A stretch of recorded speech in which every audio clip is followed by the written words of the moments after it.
নমস্কার, suffer James and consultancy থেকে বলছি, জেমোলজিস্ট এবং অ্যাস্ট্রোলজার শ্রী অনুপম চক্রবর্তী।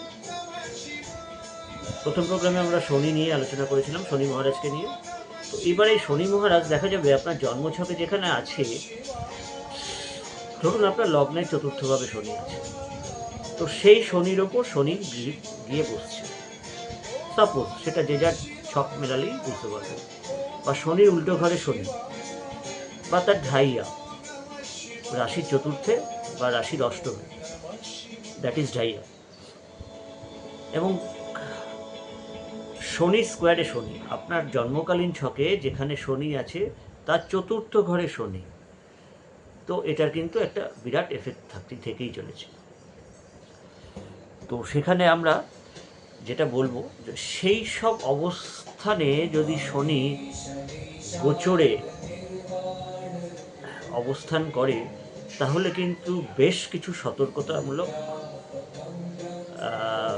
সিদ্ধান্ত আপনাদেরকে কিন্তু নিতে হবে।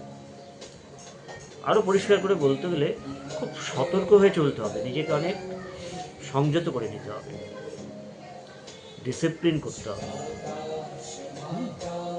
এবং আরও একটা মজার ঘটনা হচ্ছে যে বর্তমানে ওই মিনে 6টা গ্রহ একসাথে অবস্থান করছে। শনি চলে গেলে পরেই 6টা গ্রহের একটা যোগ হয়ে যাবে।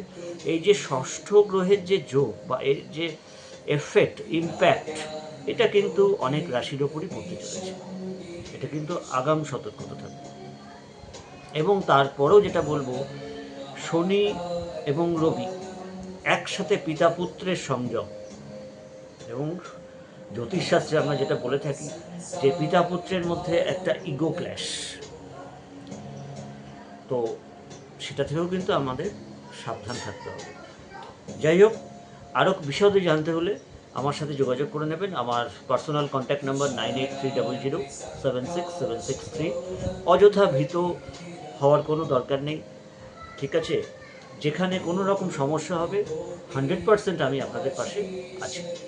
আজ এই অবধি থাকলো, নমস্কার।